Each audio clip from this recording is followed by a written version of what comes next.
por que é necessário o cuidado com as profecias? Nisso está a prova de que o Espírito Santo é dom ou veículo intermediário e não espírito comunicante. Se assim não fosse, como profetaria o Espírito Santo erradamente? Sendo, porém, o veículo da revelação, por ele podem se comunicar todas as espécies de espíritos, desde o Cristo até o mais mentiroso ou mistificador. Eis a razão de ser dos cuidados.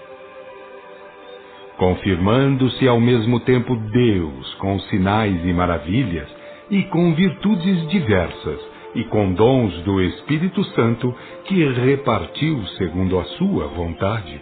Hebreus capítulo 2, versículo 4.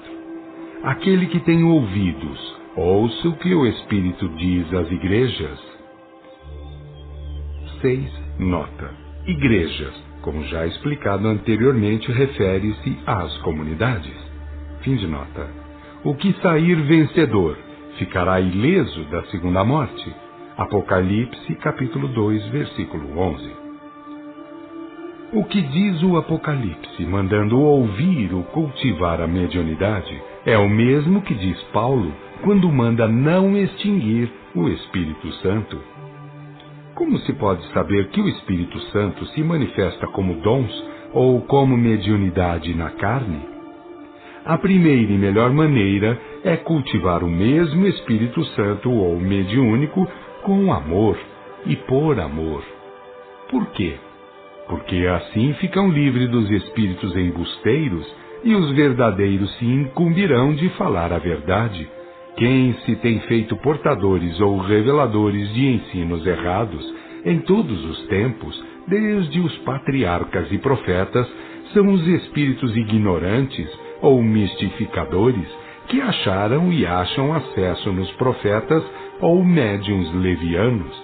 Além do mais, cumpre notar que os espíritos pertencem a variados planos hierárquicos e sabem o que sabem e não o que pensam os homens, que os espíritos sabem tudo. E sobre os espíritos errados, que diziam nos tempos apostolares não ter vindo Jesus em carne?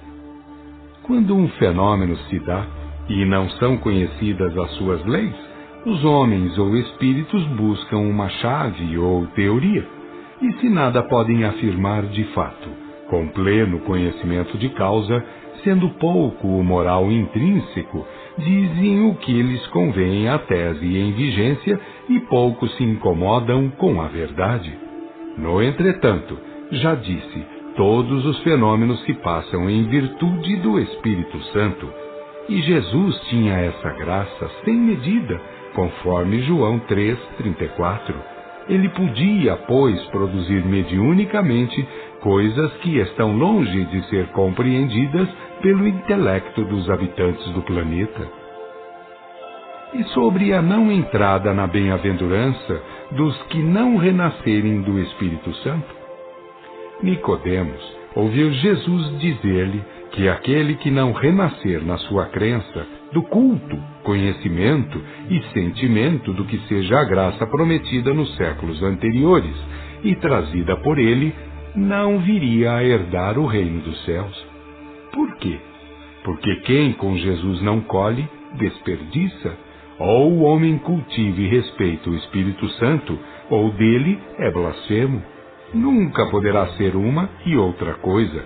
E quem blasfemar contra a graça mediúnica, que é a chave dos mistérios e milagres de todos os tempos, manifesta a carne, toda na hora propícia, não será perdoado e terá que pagar até o último ceitil. É bem triste o cabedal dos que dizem ser o dom espiritual, coisa de Beelzebú. E Nicodemos percebeu isso? Só cumpria que percebesse, porquanto Jesus, então, afirmou os dois renascimentos, o da crença nos dons mediúnicos e o renascimento do Espírito, para alcançar a perfeição através das provas comuns. É em Lucas 20, 35 e 36, onde bem se acha exposta a necessidade de provas e aperfeiçoamentos.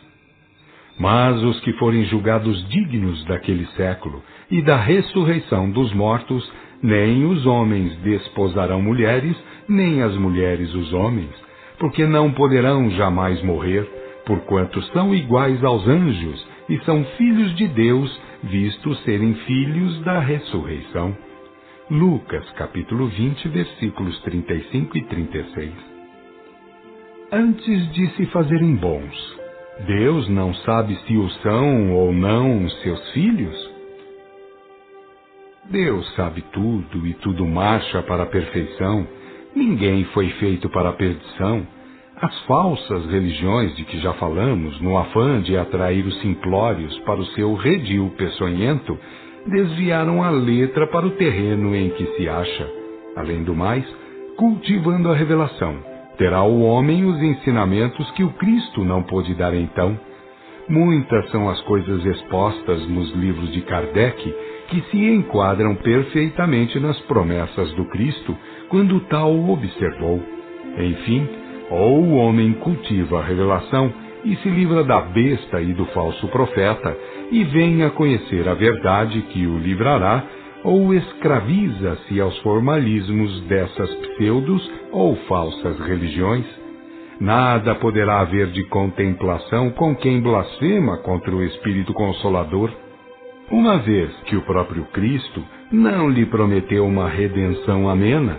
Se a Igreja do Cristo, iniciada no Pentecoste, tivesse continuado, como lemos em 1 Coríntios, capítulo 14, a humanidade da Terra já estaria noutro nível moral, pois sendo simplesmente revelacionista, estaria consequentemente sob o patrocínio de Jesus Cristo.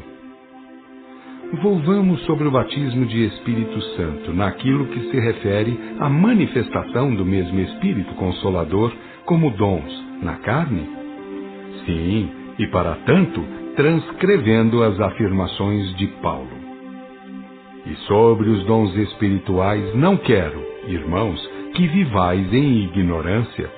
Sabeis que, quando éreis gentios, concorríeis aos simulacros mudos, conforme éreis levados. 1 Coríntios, capítulo 12, versículos 1 e 2. Deve-se notar que o dogma, sendo o atrofiamento do princípio intelectual, é o mais profano e o mais imundo de todos os ídolos. Com eles, as falsas religiões fazem da criança uma medrosa e do homem um covarde ou escravo. Há, pois, repartição de graças, mas um mesmo é o Espírito. E os ministérios são diversos, mas um mesmo é o Senhor. Também as operações são diversas, mas um mesmo Deus é o que obra tudo em todos. E a cada um é dada a manifestação do Espírito para proveito. Porque a um pelo Espírito é dada a palavra de sabedoria, a outro, porém, a palavra de ciência, segundo o mesmo Espírito, a outro a fé, pelo mesmo Espírito, a outro a graça de curar as doenças, com o mesmo Espírito, a outro a operação de milagres, a outro a profecia, a outro discernimento dos Espíritos, a outro a variedade de línguas, a outro a interpretação das palavras. Mas todas estas coisas obra um só e o mesmo Espírito, repartindo a cada um como quer. 1 Coríntios capítulo 12, versículos 4 a 11.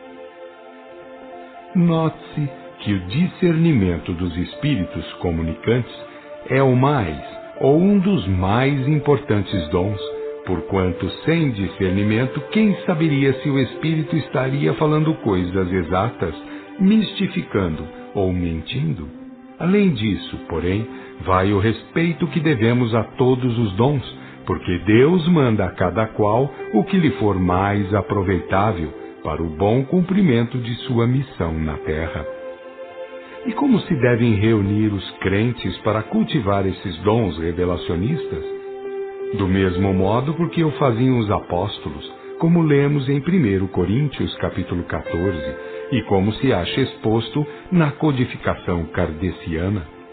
Segui a caridade, anelai aos dons espirituais e, sobre todos, ao dom da profecia. 1 Coríntios, capítulo 14, versículo 1. O tradutor Figueiredo consigna pessoalmente no sentido profeta ou vidente. Antigamente, em Israel, todo o que ia consultar a Deus dizia assim: vinde e vamos ao vidente, porque aquele que hoje se chama profeta se chamava então vidente.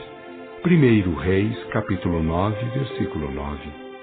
Nos dias apostolares, o conceito já era outro, pois se chamava profeta ao médium, que hoje se chama de incorporação, ou aquele que, quando tomado por espírito, fala a língua normal do médium.